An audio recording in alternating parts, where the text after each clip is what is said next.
Hey guys, Tanner Games here, and today we are reviewing Like Clockwork by Queens of the Stone Age. Now, this album is a very recent listen of mine. About like a month ago, I listened to it for the first time, and it is peak. It is one of my favorite albums of all time. Already, easily, it's just fucking incredible, and I love it. And I love it because it's just so fucking good. It's so good. And Queens of the Stone Age, they've made a lot of good shit. Their self-title is pretty good. And then they got Rated R after that, which is just a fucking banger. Songs for the Deaf, another incredibly peak album. Then you got Lullabies to Paralyze. And then you got Era Vulgaris, which is just a classic, underrated classic. And then you got this after Era Vulgaris, Like Clockwork. Their moodiest album, their most okay buddy, we get it, you're upset album. It's just so fucking good, and it's incredible. Like, you got the intro, Keep Your Eyes Peeled, and I don't think it's their best intro track. I mean, you got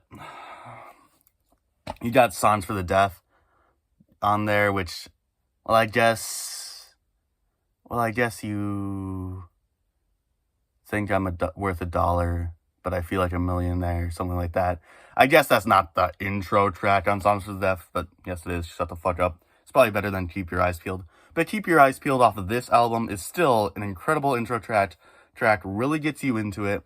And then you get the second track, I Sat by the Ocean, banger, biggest hit off the album, and I understand why, though it's not my favorite, of course. Yeah, I understand why it's the biggest hit, because it's like, I sat by the ocean, drank a potion to erase you. It's just so good. It's just so good.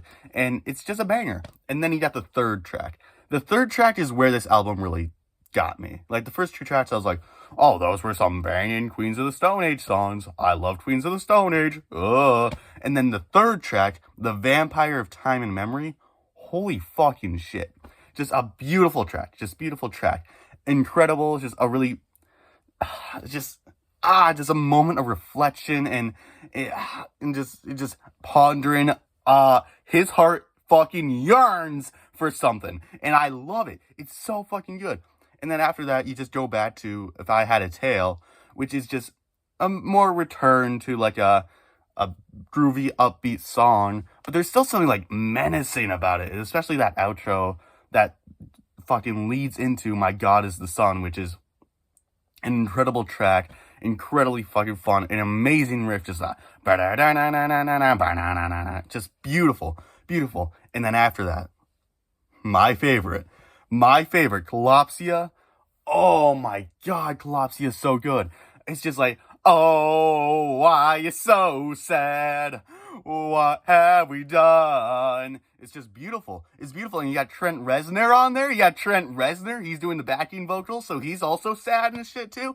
It's fucking incredible. It's so fucking good. And then it just keeps going until the second chorus, and oh my goodness, it's so fucking good. And then after that, I believe it's Fair Weather Friends after that. And Fair Weather Friends is an incredible track. Another moment of reflection, despite the more upbeat tones, like, what's it gonna take to get you back in bed? It's so good. It's just another great moment. It has a funny outro. And then Smooth Sailing. Smooth Sailing is probably like the oddball on this album. Not necessarily in its quality, but more so just the fact that it sounds like something that would be on Era Vulgaris, if anything. But it's still an incredible track. It's like, smooth sailing from here on out. Totally hit that note.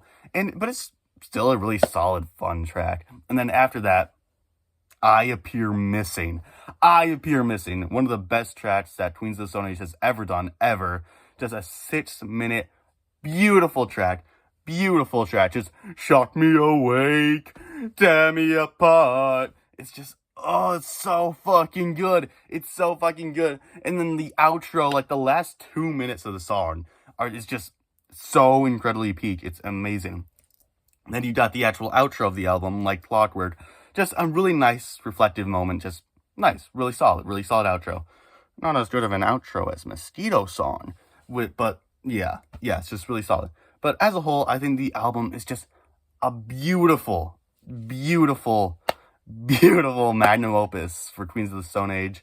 Josh Homme specifically, because a lot of it's just inspired by him going through a lot of shit prior to the making of the album. So yeah, it's just really great, and I really enjoy it. And if you don't listen to this album, you might as well, I hate you. And then, yeah, it's just really solid. It's just really solid. Great to see Tanner James family again. Bye-bye.